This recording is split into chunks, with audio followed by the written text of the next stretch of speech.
Guys, sayang natumba yung saging. Malaki-laki pa naman puno to. Pero maliit pa siya, hindi pa siya masyado malaki yung saging. Yun oh, natumba lang po siya. So ito po yung sign na walang tapurok yung saging. Yun. Pag walang tapurok yung saging, malinis po yan dito. Walang itim-itim. Welcome back to my YouTube channel again po pong Pinero YT. Guys, ang gawin po natin ngayon is gamot po ako ng saging. Dahil sa nakaraang taon, nagsakit po yung saging natin, yung tinatawag na tapurok. O iwan ko sa inyo, yung may itim-itim po yung laman niya at saka yung puno. So ang igamot po natin guys, ito asin. Bumili po tayo ng isang sako. Pero kulang pa to kasi dati nakaraan 2 sakong asin yung nilagay ko sa saging. O, kita ko yung saging sa inyo. Ang dami. Marami kasing saging yan eh. Oh. Hindi lang yan, nandun pa sa likod. So ipakita ko sa inyo paano gawin. So ang gawin po natin guys, una, magputol po tayo ng isang saging. So butasan po natin to sa gitna.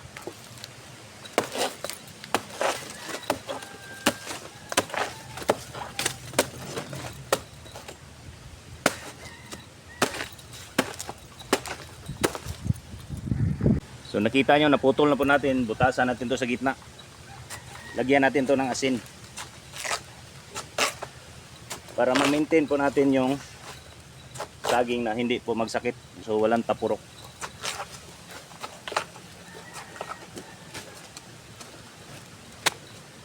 Tingnan nyo guys. So ito no, kung nakita nyo malinis. Dati daming butlig-butlig yan eh.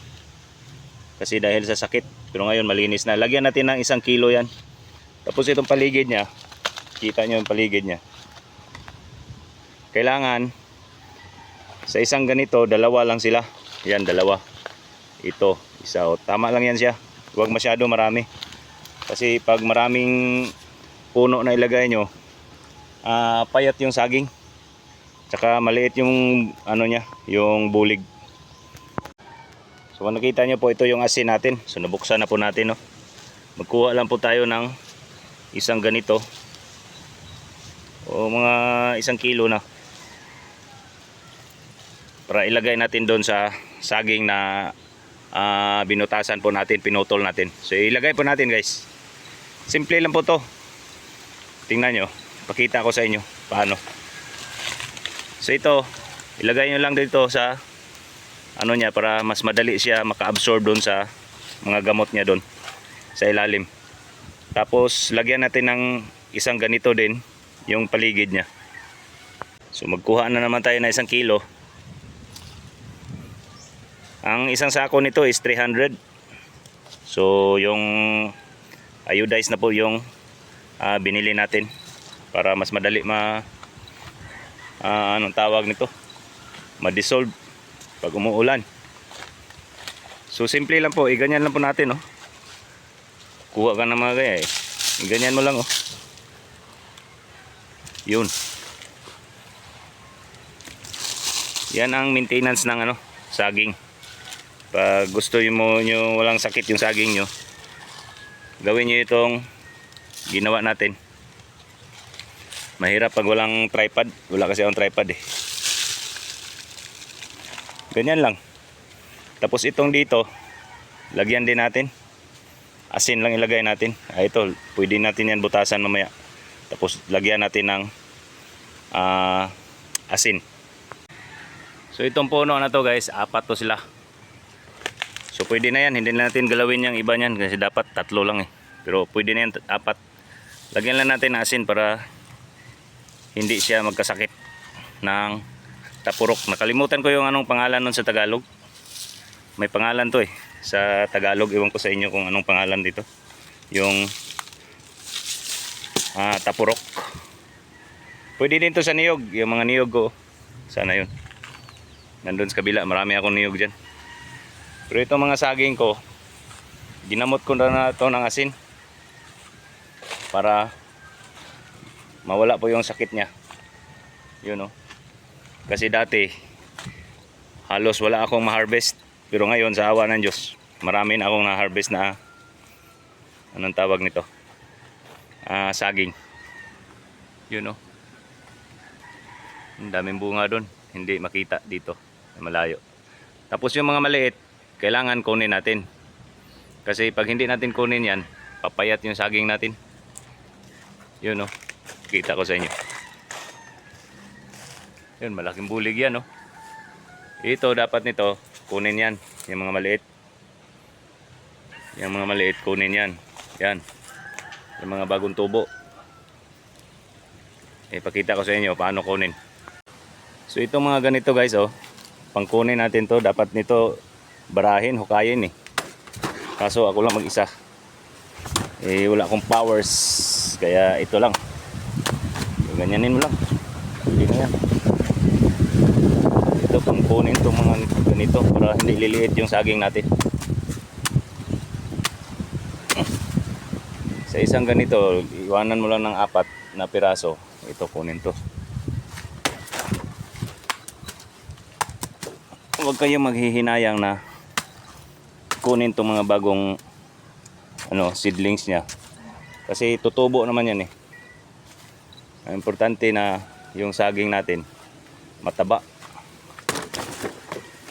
Kaya 3 piraso lang, 3 piraso iwan. Tsaka tayo ito, ayan, yan nakapayat sa saging. Kaya alagaan natin yung saging para marami tayong ma-harvest. Kung nakita niyo yung pinupost ko sa Facebook, pag hindi ko na-delete yun, isama ko dito sa pag-upload.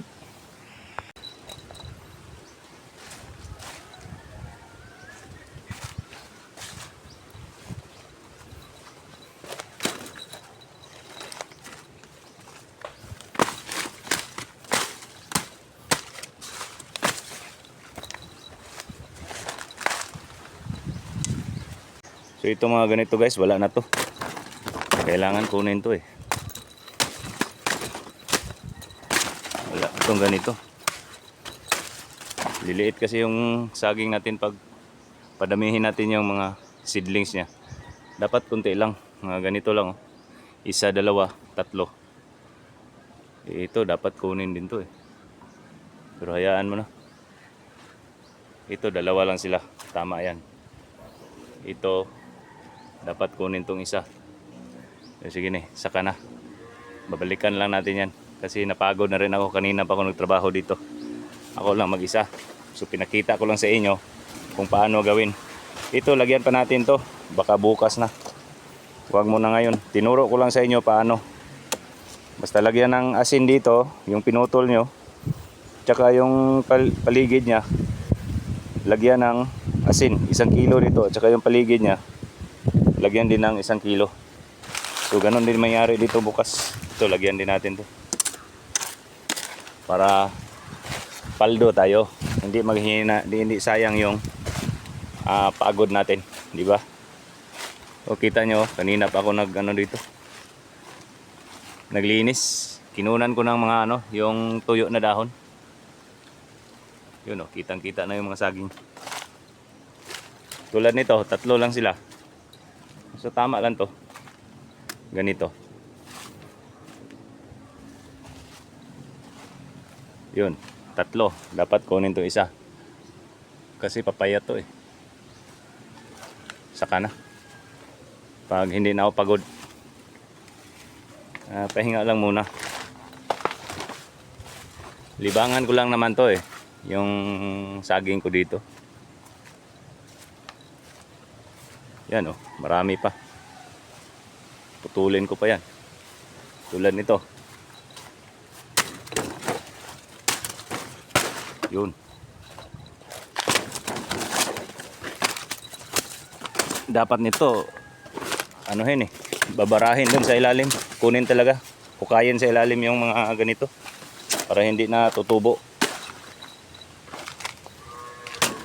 Kaso wala tayong katulong di. Ako na lang, ganyanin ko na lang. Masawa din yan sa katutubo. Bilis kita sa saging tutubo eh. At least maliwanag na, di ba? Malinis tingnan. Pag marami kasi, pangit tingnan. Ito, bukas. Putulin natin to. Naputol na to eh, kasi may bunga to. Na-harvest na natin to noong nakaraan. Putulin natin to, lagyan natin ng asin. Tsaka sa paligid niya, lagyan din ng asin. Para, anong tawag nito? Ma-maintain natin yung saging na walang sakit. Yung tinawag na tapurok dito sa amin. Alam niyo siguro yung tapurok. Pero iwan ko sa Tagalog kung ano yun, nakalimutan ko. Sakit yan sa saging, yung may mga itim-itim, hindi mo makain yung bunga niya. Kaya pag ganito, tulad nito, kailangan kunin to.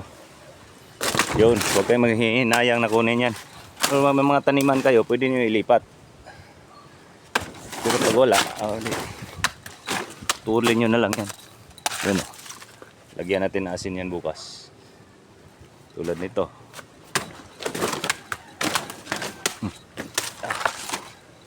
Yun.